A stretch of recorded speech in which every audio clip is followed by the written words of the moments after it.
Dictation शुरू होगी 3 second बाद। भारत में 165 वर्ष पूर्व 16 अप्रैल 1853 को 33.81 किलोमीटर लंबे मार्ग पर मुंबई से ठाणे के बीच 8 किलोमीटर प्रति घंटे की रफ्तार से पहली रेलगाड़ी चलाई गई थी। आज विश्व के शीर्ष रेल नेटवर्क वाले 5 देशों में शामिल है। कर्मचारियों की वृहत संख्या के आधार पर भारतीय रेल विश्व की 9वीं सबसे बड़ी व्यावसायिक संस्था है। भारतीय रेल ने उत्तरोत्तर विकास करते हुए और नई तकनीक को आत्मसात करते हुए वैश्विक स्तर पर अपनी पहचान बनाई है। भारतीय रेल के विकास की अगली कड़ी बुलेट ट्रेन है। इसमें रफ्तार भी है और सुरक्षा भी है। रफ्तार भारतीय जनमानस को रोमांच से भर देगी और सुरक्षा तनाव से मुक्त कर देगी। इसी विश्वास के साथ 14 सितंबर 2017 को प्रधानमंत्री नरेंद्र मोदी और जापान के प्रधानमंत्री शिंजो आबे ने अहमदाबाद में साबरमती के पास देश की पहली हाई स्पीड बुलेट ट्रेन परियोजना की आधारशिला रखी।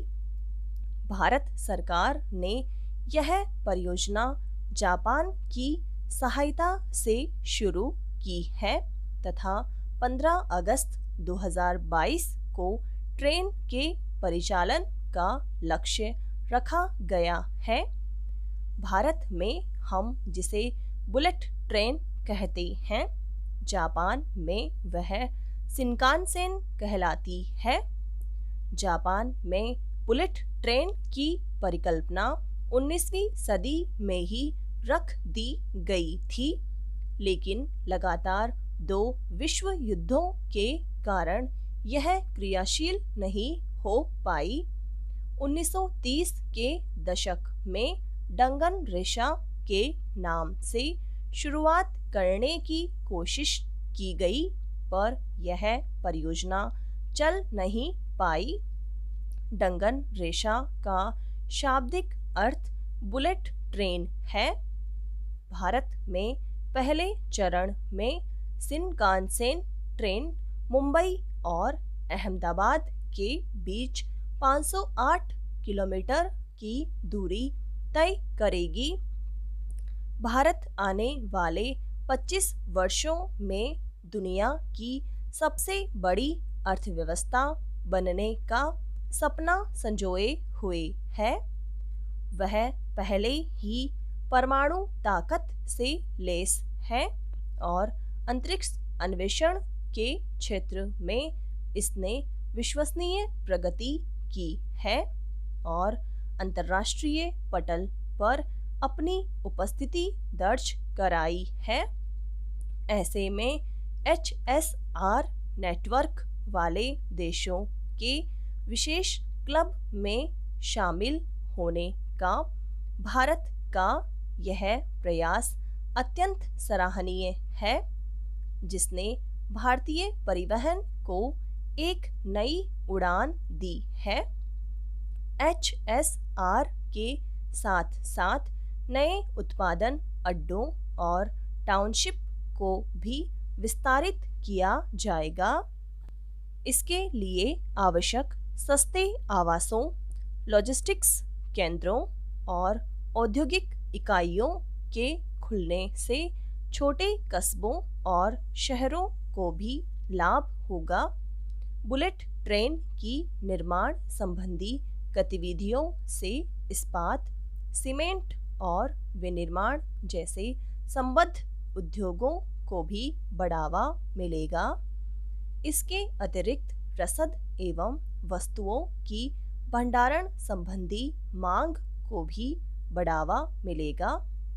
इससे निकट भविष्य में देश की आर्थिक उन्नति को भी सहारा मिलेगा तथा देश में बहुत सी नई स्थायी एवं अस्थायी नौकरियां सृजित होंगी। अकेले निर्माण क्षेत्र में ही लगभग 20,000 लोगों के लिए रोजगार के अवसर पैदा होने की संभावना है। पैरा। इतना ही नहीं, इस जटिल और वृहद परियोजना का प्रबंध करना भारतीय एजेंसियों के लिए भी एक बेहतर अनुभव साबित होगा, जिसके परिणाम स्वरूप इस क्षेत्र में अधिक से अधिक कौशल विकास होने की संभावना है। यदि वित्तीय बाधाओं से इतर, यह परिवहन के लिए एक नया आयाम है। यह एक अलग और विशिष्ट उपक्रम है जो मेट्रो की तरह ही पारंपरिक रेलवे से अलग होगा। HSR का वित्त एवं प्रबंधन परंपरागत भारतीय रेलवे से अलग है। ऐसे में बुलेट ट्रेन का स्वागत भारत देश में किया जाना चाहिए। वस्तुतः इस परियोजना की सफलता इसके निष्पादन पर निर्भर करती है। स्पष्ट है कि इस परियोजना को सफल तरीके से देश की स्वतंत्रता के 75 वर्ष पूर्व होने अर्थात वर्ष 2022 तक पूरा करने का लक्ष्य रखा गया है।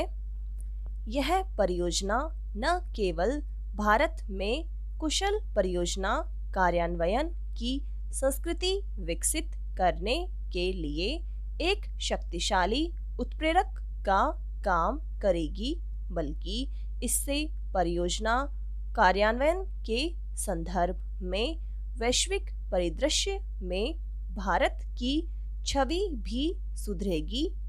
इसके लिए आवश्यक है कि भारत द्वारा इस परियोजना से संबंधित कार्यों के शुरू होने से पहले इससे संबद्ध आवश्यक क्षेत्रों पर ध्यान केंद्रित किया जाए, ताकि उसका समय पर कार्यान्वयन सुनिश्चित किया जा सके।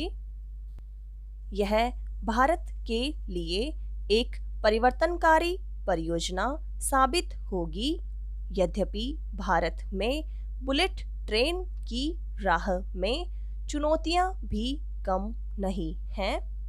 प्लानिंग में बहुत कम समय देने के कारण परियोजना लंबे समय तक बाधित रहती है।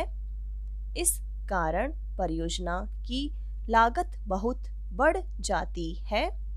यह विदित है कि केवल विशिष्ट जनसांख्यिकी आय वाले देशों में ही बुलेट ट्रेन का सफल परिचालन संभव हो पाया है। इस कारण भारत में असमंजस की स्थिति बनी हुई है। बुलेट ट्रेन का किराया कहीं आम आदमी की पहुंच से बाहर न हो जाए, इसके लिए भारत में हमेशा इसकी आवश्यकता पर प्रश्न चिन्ह लगाया जा रहा है। मानव जाति का आरंभ से ही रफ्तार के प्रति आकर्षण रहा है। परिवहन के सभी माध्यमों में एक दूसरे को पीछे करने की होड़ मची रहती है और बुलेट ट्रेन का उद्भव रेलवे की इसी होड़ का परिणाम है। आज राष्ट्रों के पास हाई स्पीड नेटवर्क का होना एक स्टेटस सिंबल बन चुका है, इसलिए भारत भी पीछे नहीं रह सकता है। समाप्त।